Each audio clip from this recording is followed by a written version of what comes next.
I'm Jeff Kaplan. I'm lead game designer on World of Warcraft, the Burning Crusade, and we're going to tell you a little bit about our new expansion pack coming out this year.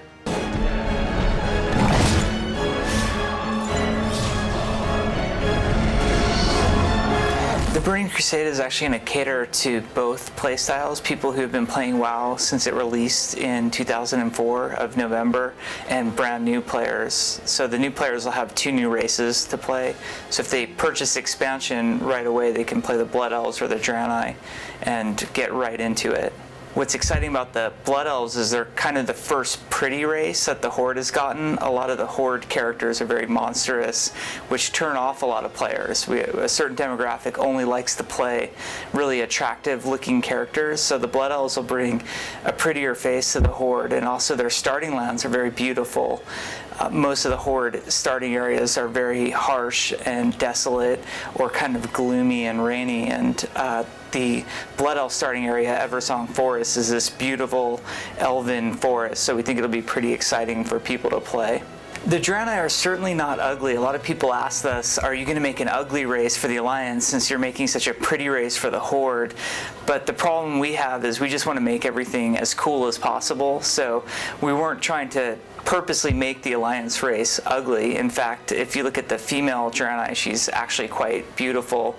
The male is very buff and has a very distinct look. So we were going for something that was mainly cool, and they definitely look alien and different than the normal races of the Alliance, but they're by no means ugly. It was kind of a holy or protected subject on the development team, whether or not we wanted to let the other classes switch over to the other side. And ultimately, we felt like we were constantly pushing the Paladin and Shaman in the same direction in order to keep them fair. Whenever we'd add something cool to the Paladin, we'd have to add an equivalent to the Shaman. And the way World of Warcraft class design works, each class has extremely distinct and unique abilities and sort of mechanics supporting that class.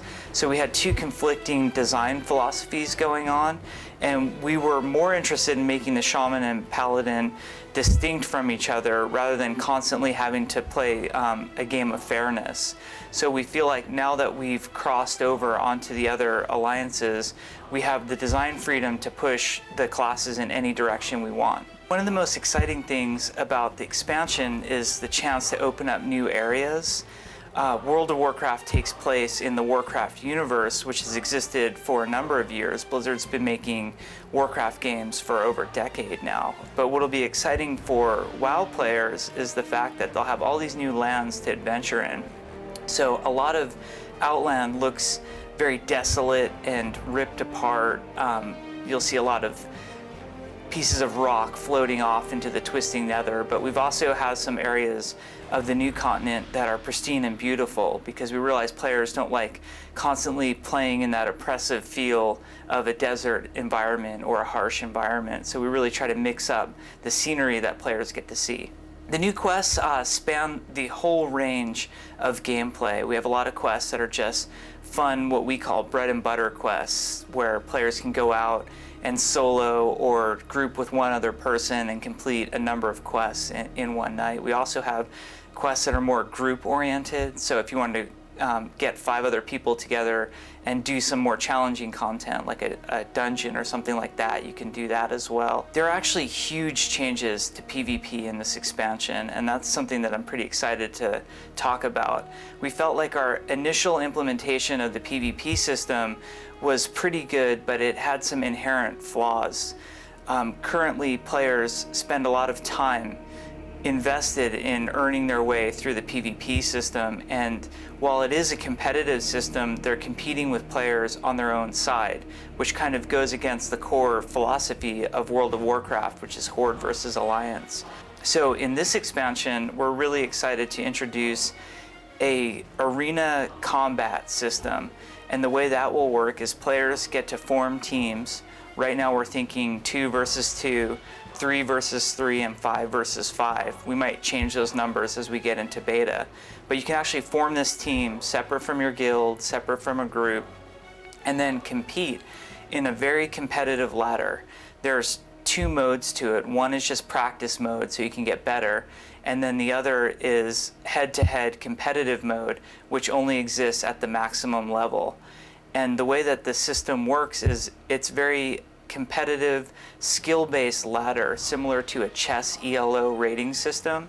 So if you beat the top player, you will take that spot and become the top team in the system. Flying mounts are going to be pretty cool. So the zones we built in Outland are bigger than the zones we have in the existing world. For example, the first zone players get to is Hellfire Peninsula, which is actually larger than Eastern Plaguelands for players who are familiar with the game.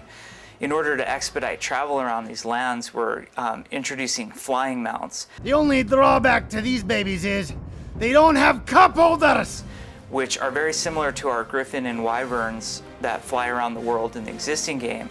Only players have complete control over these mounts, and they can fly anywhere they want in the game. It also afforded us some interesting design decisions where we could create content that's only accessible by a flying mount. So we have a dungeon called Tempest Keep and a zone called Netherstorm that's sort of broken apart bits of floating rock and these flying islands, and you can only get to the dungeon via flying mount. So we feel like this will be a really cool new addition to the game. Obtaining a flying mount is still under debate. We think it's going to involve some sort of monetary cost, hopefully nothing unreasonable, but we'd like to involve a quest as well, so players really feel like they earn it, so it becomes that special moment and they can sort of show it off and feel like they've accomplished something. One of the things that we constantly do to the user interface is try to upgrade it over time. Some examples of this that we've done just in our live patches our raid interface. We recently put a ready check-in, we put a raid warning system in, we also put the raid target icons that allow players to mark different creatures in the world to help other players understand what's going on better. So one of the big things that we're planning for the expansion is a looking for group tool.